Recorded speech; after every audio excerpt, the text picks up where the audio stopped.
welcome to Oddball. I'm Amin Elhassan. That over there is Izzy Gutierrez. And joining us, the only person to offer me $1,000 to get through an American Ninja Warrior course, it's Michelle Beadle. Wow, that's easy money, Michelle. That is such a smart bet by you. By the way, I'm just honored I was there that night when you ran that course. That was Dear my support. Lord. That's what I love. It's like because they bill it as, and who's the friends and family that supported you? And I had Michelle Beadle and Paul Pierce, and they were both rooting against me heavily. Pure support. Heavily. What a crew. Killed it. So, guys, we all used to work at ESPN, and we found out that our logins are still active. You can still get in there. Amin.Elhassan at ESPN.com. Hey. Give away too much information. I'm just saying, it's not that hard. And get in there, and everything's available. And so we found access to all of First Take's lower thirds for the entire NBA offseason. They've already predetermined what they're going to talk about. And it's all in there. And so I wanted to run some of these topics with you guys and get your takes, right? So let's get started with the first one here. False flag. Will the Wemby-Flagg rivalry rival Magic Bird? Michelle, I'll let you go first. Wait, real quick. You're saying this isn't First Take. We're not actually doing First Take, but this is 100% a First Take topic, because I swear to God, that seems like a First Take topic. This will run in August, 100%. I got this from their Google Drive. It's all uploaded there. They're ready to talk about it. I think this is like July 15th or so, that week of shows. So, but we're going to get the jump on all of them. Yeah. This makes sense, actually, now that you're saying that out loud. No, it won't. And here's why. Cooper Flagg. I'm not ready to go do this yet. I'm just not. I know what Wemby is. Also, Wemby came in with a physically superior existence. He just looks different from everybody else. That's hard to argue. So no, this is not going to rival that. Give me a second on Flagg. I'm not there yet. I know everybody wants to me. I'm not. But hear me out here. He's from Maine. Right. And the whole Larry Bird, Magic Johnson thing was, they're from two separate parts of the country. They represent two different people.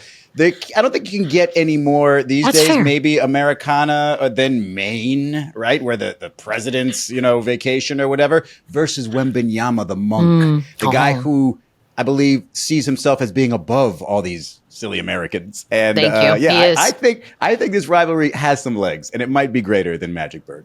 You know what I hear? You know what I hear? I hear Magic Bird. I think Hick from French Lick. Hick, Cooper Flagg, French, Victor Wembanyama. Oh! Yo, this topic could run through the whole summer now that you've brought that into it. Well, the problem is they're both in Texas now. One of them needs to get traded. Isn't that crazy that they both are? God, what a beautiful rigging this was. That means we get 4 games of them a year, unless, guys. Unless we don't. All the load management, all that shit. But in theory, we should get at least 4 games of them every year. I don't know. I think we should press on this. Let's hit the next one, though. Let's see what the next topic here was. I'm scared, actually. We got yes, Chet's chip. How will Holmgren's ring affect LeBron's legacy? Of course, we have to have at least, I believe, 12 LeBron topics. In a week? Or there will be calls. This is from the June 25th show. Okay. And by the way, we'll probably redo it, just word it differently, August 19th, just in case, in September. That's Chip. Chet's chip, by the way, we're taking a lot into, we're just giving up on the Pacers. Is that what this topic means? Well, they didn't get it done? Michelle's from the future. So I guess we know that. Okay. Yeah. Obviously, this is going to affect LeBron's legacy very much. If you're a LeBron hater or a LeBron lover, you have to ask yourself, well, Chet got a ring in such a short period of time. Is it even that hard is what's going to happen now? And then you're going to question every ring ever earned, but only the ones by LeBron James. Yes, that's how that works. It's how it works. Everybody else, you're safe, you're fine, enjoy your time. I've spent a lot of time this series really staring at Chet Holmgren. Dear God, sir. Okay. I'm sorry. And this picture right here, it's probably the best he's ever looked, I think. He's got the hair straight. I never realized that hairline is not going places. It's tough to be Chet Holmgren, man. Could you imagine everywhere you go? And look, whatever. He looks how he looks. Everywhere you go, looking like that. As 3 very attractive people, we don't know what to do right now with any of this, do we, guys? We're just having a hard time. I know one thing. I know Chet didn't have to go somewhere else to get his first chip. He stayed where he was drafted, and he fulfilled the promise on draft day that he made. That's why, yes, LeBron's legacy is tainted. Thank you. By Chip Holmgren. LeBron never developed a sidekick like Chet Holmgren and allowed him to be the defensive wizard that he is. Like, it's definitely a shortcoming of LeBron. I mean, like, Chet missed an entire season, basically. And, like, he's still here and he still got it done. Yeah, no, honestly, when it's all said and done and we look back on basketball, it's Chet, it's LeBron. And there's just really not going to be an argument to be made otherwise. Let me tell you how LeBron affected this, right? In 2016, who came back from 3-1 against the Warriors? What did that do? Took KD from the Oklahoma City Thunder. So are we, instead of criticizing LeBron, are we not giving him enough credit for providing the Oklahoma City Thunder with the foundation for what was Chet's chip? That's going to be on the shop. That'll be a different topic that they will do there, that LeBron will take credit somehow for all of this. I got to grab some wine. I think JJ Redick's going to come in as a guest spot on First Take just to shake off the rust and just give LeBron all the credit there. Oh, my God.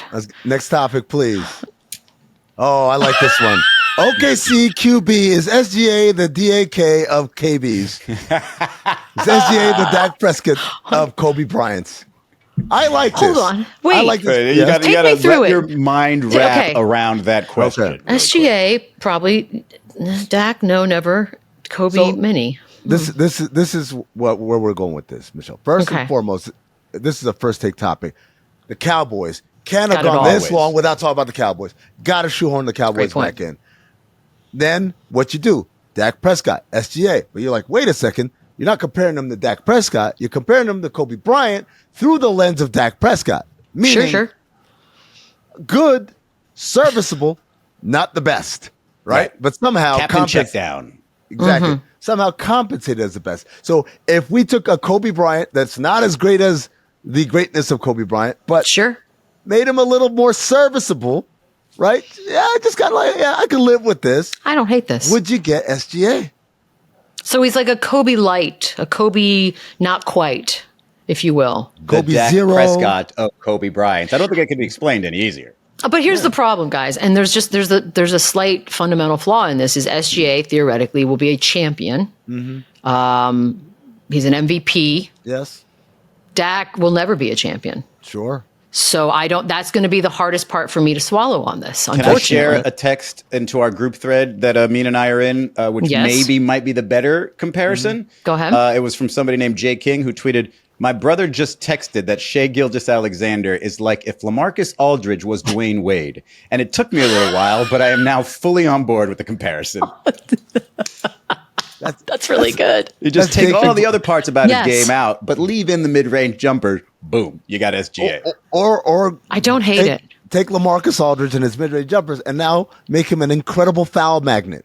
That anytime anyone comes around him, he's going to the free throw line. You bring those two together, boom, SGA. Do we just not? Are we not like? Is SGA not sexy enough for fans? Like, is that what's missing here? Feels like that's what's missing. I think he's plenty sexy. We just have to tell people what his sex appeal is. That's what I was going to say. Didn't he do the Skims ad? I believe he already. Oh no, he looks great or whatever. But there's something about him that's just not hasn't taken over the world. That's for next week's shows, I believe. The sexiness of SGA. What's the next topic here on First Take? Ooh, Man of Steel. Could Superman have played in the 90s NBA, which, Beadle, I don't know how aware you are of this, but apparently the 90s was the greatest era of all sports, 90s basketball. Clearly. There's nothing better. Nothing ever happened before and probably after ever. Glasses were cool. Sweet goggles. So I do like that for Clark Kent. He didn't wear the glasses. He's not wearing the glasses as Superman. That's the journalist who's wearing the glasses. It's the same guy. Okay, Izzy? I'm not, look, if I'm dating Superman, at some point I'm going to ask him to put the glasses back on just for fun. Beads. I'm sorry, what did I miss? You have to lead with spoiler alert. It's the same guy. The movie's coming out and all these people are, thanks a lot, Michelle Beadle. Guys, I'm so sorry. Can we edit that out? I don't want to be the one that ruined it for everybody. I am so sorry. Superman have played in the 90s. I mean, no chance. Yeah. No. What? No. Was he not tough enough? First of all, you got to remember, there was no the illegal defense rules made it so that you had to guard guys one-on-one, or they had to come double hard. Look, Superman couldn't guard anybody one-on-one. He wasn't a lockdown defender like that, number one. Number two, back in the 90s, they didn't let you travel, like taking those extra steps to gather step. This guy's flying up and down the court. We're calling travel and going all the way every single time. And I don't care that you can fly. Meet me at the rim, man. You've got to put it through the rim at 10 feet. I don't buy it. Another thing is like regulations back then. Exactly. Regulations back then for PEDs, I'd say they probably had some holes, right? You don't think that guys would find ways to have little kryptonite in their pocket, maybe in like their headband, and just like maybe rub it up against him, and that he's down for the count. He's done. Nobody else in the NBA has a weakness like this guy. This is a disrespect towards Superman that I was not equipped and ready for, quite frankly, from neither one of you at this. I'm shocked right now. Superman is Superman, and anything he needed to do, he would have adapted. He's a chameleon. There's a reason why Superman, unlike the players today and the players in the 90s, they didn't span the decades before and after. Guess who has spanned decades, proving that it doesn't matter what year Your best he's in. argument would have been, if you said, hey, back in the 90s, what did they play a lot of? Hero ball. Superman, there's your hero. No, I'm going with the fact that Superman has existed from the 70s, the 80s, the 90s, the 2000s, and now. Maybe he could have played in the 70s. I'll give you I'm going to tell you what the Superman argument is. Back in the 90s, if you really wanted to be great, you needed one national columnist to write glowing things about you, and then the rest of the world would believe it. Well, Clark Kent is obviously writing, just spewing things about Superman like, this guy's amazing. Look at the charitable because he's Superman, you guys. Spoiler alert. Also, wear your underwear on the outside. Please. Very thank 90s. you. It's like shorty shorts times 1,000. Yes. Oh, coming up next, Kurtis Blow joins the show. Oh, wow. He ranks What's happening? top 5. Awesome. But we still have another topic, top 5 Knicks of all time, yeah. Stay tuned for that one. We're all going to be cool. Give me one last one. Oh my God. That's a good one. Give the next one. Give the next one. Stop it. The answer is yes. No, what happened to guys? Yes. Yes. Wow. Would Stephen A. rather be head coach of the Knicks or president of the United States? Wait a second. Reaction.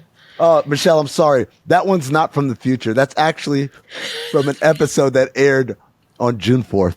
This is a real topic. That was an actual topic on First Take. Shut Stephen A's game. Would Stephen A. rather be head coach of the Knicks or POTUS?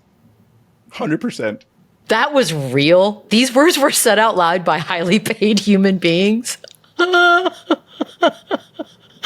living in the worst of times. Kick, save, and abuse. Oh my God, I hate everybody. Y'all, I didn't know that. I'm. What did you think about this, guys? Izzy, you're a journalist. That show's over. We're I'm done. dying. You're just having.